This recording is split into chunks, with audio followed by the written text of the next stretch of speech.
Hello and welcome to another video review. This is Smite for PC, Xbox One, PlayStation 4, and Mac. What you're seeing here is the PC version. This is a multiplayer online battle arena developed by Hi-Rez Studios and released in its full version in 2014, although the beta versions go back as far as 2012. And it's interesting primarily because of two reasons. First off, the subject matter is absolutely fantastic material for a game like this, where it draws characters from ancient mythologies the world over and puts them all in a big battle royale against each other. But the thing that really drew me to it was the fact that you actually have direct control of your character instead of just ordering them around from a bird's eye view. But more importantly, it doesn't rely exclusively on the 3-lane mode that pretty much every other MOBA out there uses, and that I find mind-numbingly boring. Which of course should bring up the question of why I even bothered with this game in the first place if I find MOBAs mind-numbingly boring. Well, like I said, it's different from most other MOBAs out there. So how does that actually affect it in the long run? Does that make it more appealing to someone who isn't a MOBA fan, or does it actually have a negative effect on the game? Let's go ahead and delve into this thing and find out. Well, as far as presentation goes, they definitely nailed the aesthetic they were going for, but at the same time, the visual quality really isn't all that amazing. It's decent enough for what it is. I mean, it is a free-to-play game, and they don't really focus on visuals, they focus on playability. And to that end, the interface is very legible and easy to work with. The character models and animations are generally rather solid, it's just they're not amazingly well detailed. And while the texture work isn't high res, they've actually done a pretty good job of making it detailed enough that you don't really mind that so much. So even though the visuals themselves definitely look like a game that came out a couple of years ago, it doesn't look bad by any stretch of the imagination. Again, they went aesthetics over the visual quality, and it actually worked out pretty well in the long run.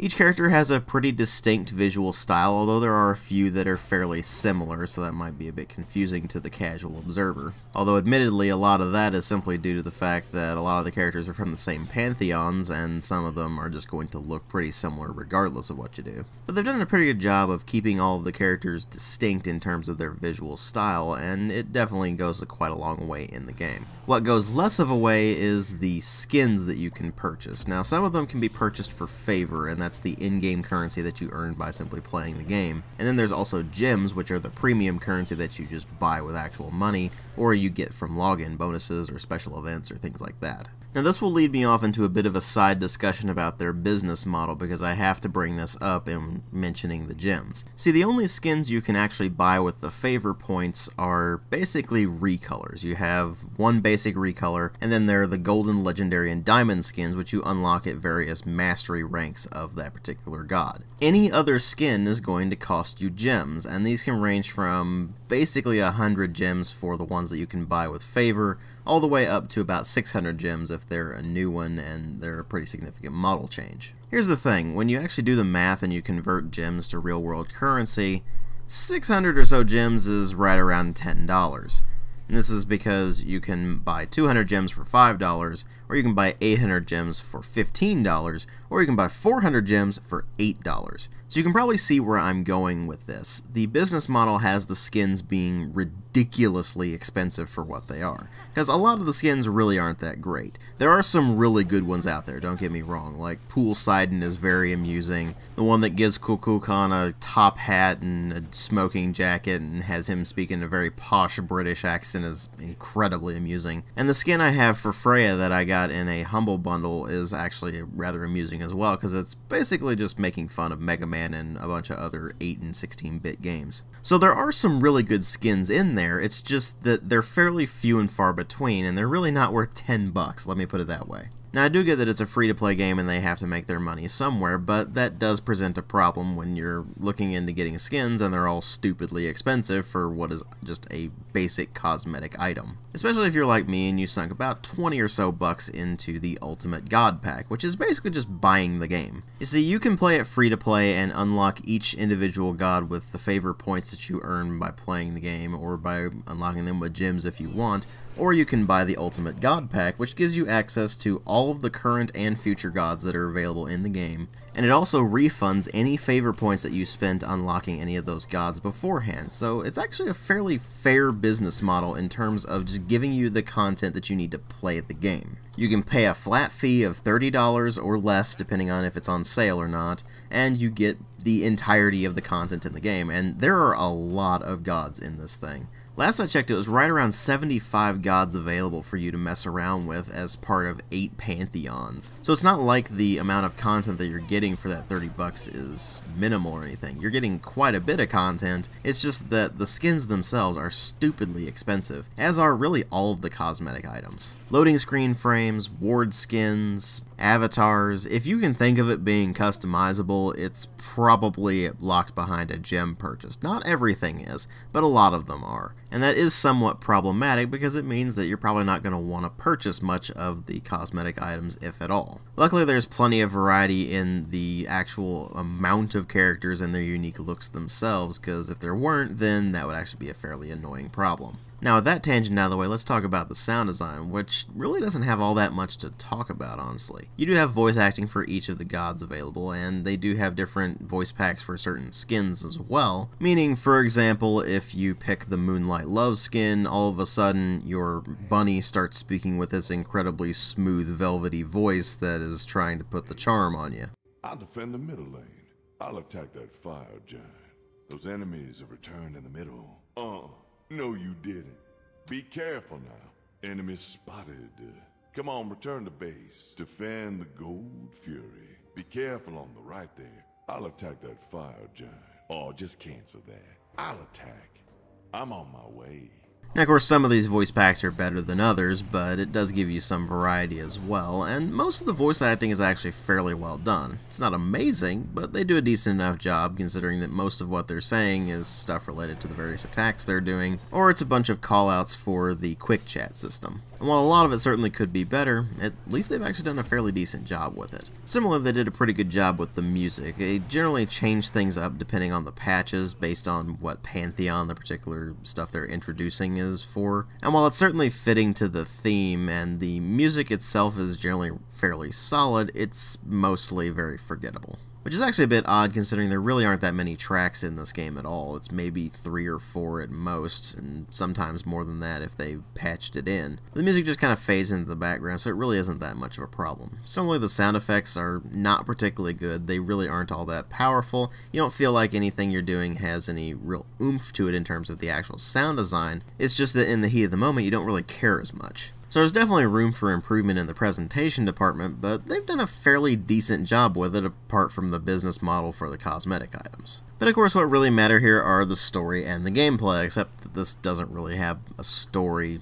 so much as it's just, hey, what happens if we throw all of these different pantheons in an arena and have them duke it out? And if you just take it as that, the game actually works pretty well because it really is centered almost exclusively around its gameplay, which is both a fairly standard MOBA and a rather non-standard MOBA. If you play the Conquest game mode, then it's pretty much just a normal MOBA. You have your character, which has 4 abilities, one of which is considered their ultimate ability. They also have a passive ability. You can purchase various items that will give you passive bonuses in your fountain area, which will also heal you and replenish your mana. You will buy consumable items that you can then use to give you, for example, a quick heal in the middle of a fight or something along those lines. And the Conquest mode itself is a 5v5 on a 3-laned map where each side has 2 towers and a phoenix guarding each lane, and in the fountain area you end up having a titan that the enemy team has to take out in order to win the game. So the Conquest mode is basically pushing through all these various lanes along with your minions, which are just NPCs that run around on the map and are mostly kind of useless except for absorbing fire from the towers and phoenixes. And you try to destroy the towers and the phoenixes before moving on to the titan and taking it out in order to win the game. And here's the problem with the Conquest mode. It drags on and on and on like every other MOBA. Thus, the match that you see in the gameplay footage that I've been showing you throughout the course of this review, where I was playing on a Conquest map, is the only time I played Conquest to get footage for this video. Because I absolutely hate playing Conquest. I also don't like playing Siege because it's pretty much the same thing except that there's a super minion called the Siege Juggernaut that allows you to basically just smash through things pretty easily.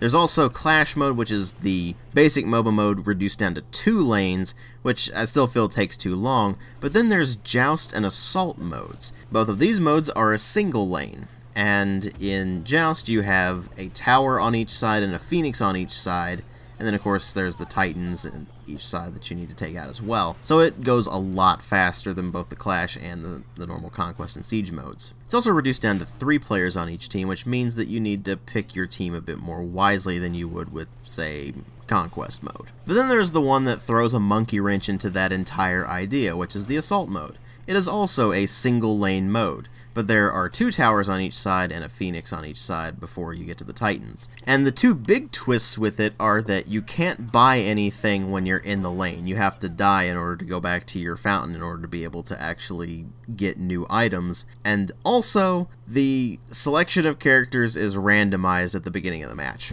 So you could end up with a team that synergizes really well, or you could end up with one that synergizes like complete garbage because it was just luck of the dice.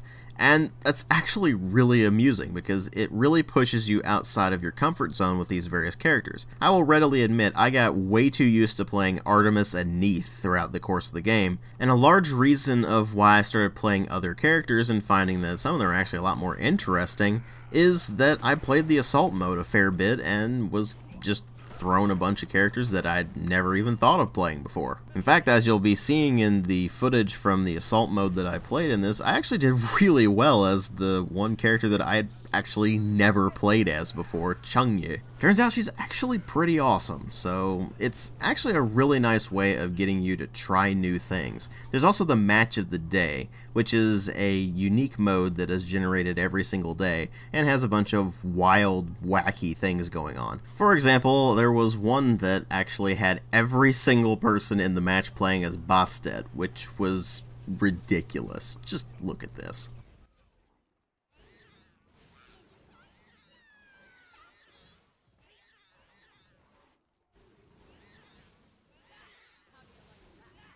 It's things like that combined with the frequency of the special events that actually keep you coming back to the game. For example, there's a fairly new mode that was added in called Qing Chen's Mountain, and it's a PvE mode. It's actually the first PvE mode that they added to the game, and it was actually kind of cool. Admittedly, it seems to be a bit of a limited time thing for now, but who's to say it won't come back? But the thing that actually consistently kept me coming back to Smite that didn't keep me coming back to any other MOBA out there, well, aside from the fact that a lot of MOBA communities are absolute cancer and dealing with them is a massive pain, whereas the Smite community has generally been fairly pleasant or at the very least tolerable, is that Smite is simply more accessible than really any other MOBA that I've played. And a lot of that comes from the more accessible game modes, including the one that is the mode that I play the absolute most in this, which is the Arena mode. The premise is simple.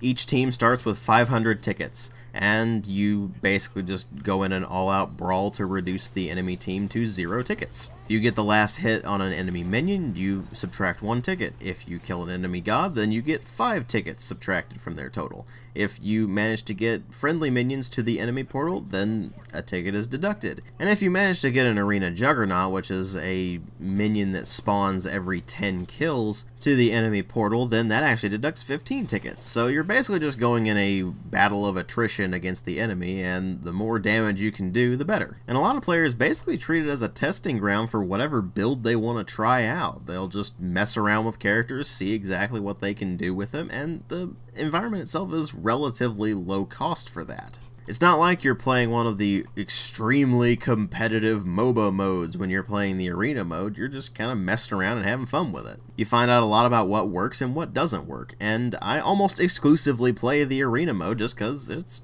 actually fun, whereas the MOBA modes generally aren't. Don't get me wrong, occasionally I'll hop into the Joust or Assault queues, or I'll go into the Match of the Day queue, but most of the time, if I'm playing Smite, then I'm playing the Arena mode. And if you play a lot of Arena mode, then you find that it's considerably less stressful than most other MOBAs out there, because most other MOBAs, you're sitting there basically screaming at your team, wondering exactly why they're failing so miserably at everything. Whereas in Arena, lots of wild, wacky things happen all the time, so it never really bothers you.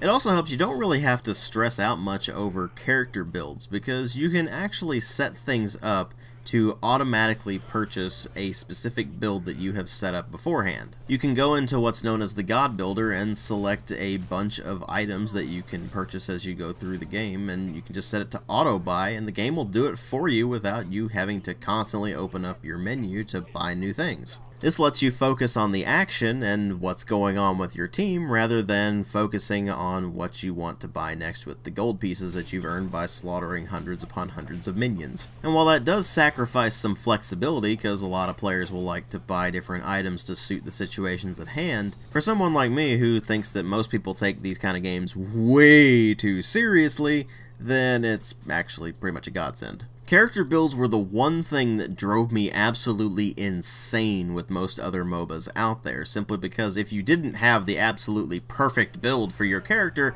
then you might as well not even play the game. This meant that you had to consult wikis or strategy guides or whatever the hell it might be in order to actually be able to get anything remotely decent. Smite's good about keeping things fairly simple, and it gives you two possible builds right out of the box, the standard and the arena builds, that are actually fairly well-rounded builds for that particular character. And if you set it to auto-buy, then you don't even need to worry about that sort of thing. Obviously there are better builds out there if you want to really optimize things, and oddly enough, Smite makes that relatively easy to do. Pretty much everything is spelled out right for you, and you can pretty easily see what characters need what particular items, and what effects they're going to actually have on your stats, because it spells pretty much everything out right there for you when you're messing around with the God Builder. Now that said, are you going to get the same kind of ultra high level play out of this that you're going to get out of the likes of Dota 2?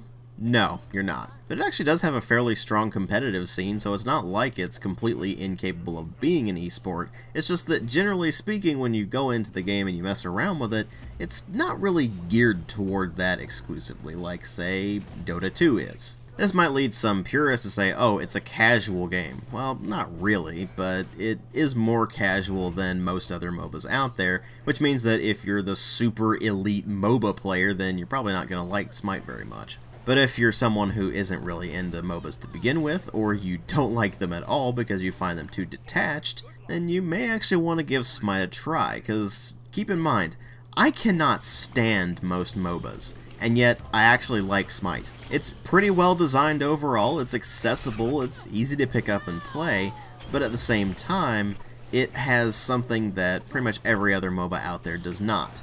More direct control over your character. You move around, you target the abilities, you aren't just clicking on things from a bird's eye perspective, and that actually does have a pretty strong effect on the tactile feel of what you're doing. Don't get me wrong, I love the hell out of strategy games, but that kind of top-down or isometric perspective where you're only controlling one character is not really all that great. It's something that leads to the feeling of detachment, where you don't feel like you're actually part of the action, you're just kind of observing it and ordering your guy around to do stuff instead. With Smite, you are right there in the action, and that actually does make a world of difference. You may not necessarily think that if you're just looking at it, but if you actually play it and you compare it directly with your average MOBA like, say, League of Legends or Dota 2, then you'll very easily see what I mean when I say that the typical MOBA is a very detached experience, whereas Smite makes you feel like you're actually right there in it and is much more satisfying as a result.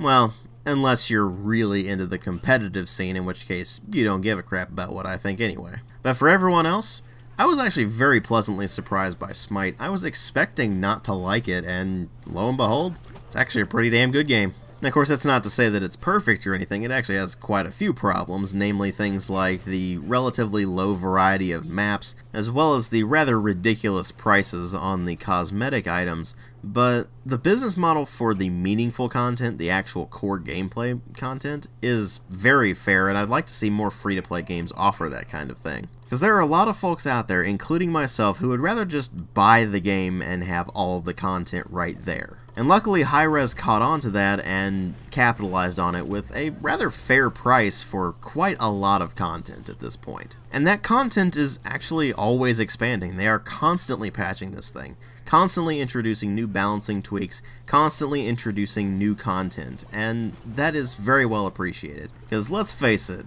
Hi-Rez got a really bad reputation after they pretty much abandoned both Global Agenda and Tribes Ascend for this. But luckily it looks like it has paid off in the long run, both monetarily for them and actually in terms of producing a pretty damn good game for the rest of us.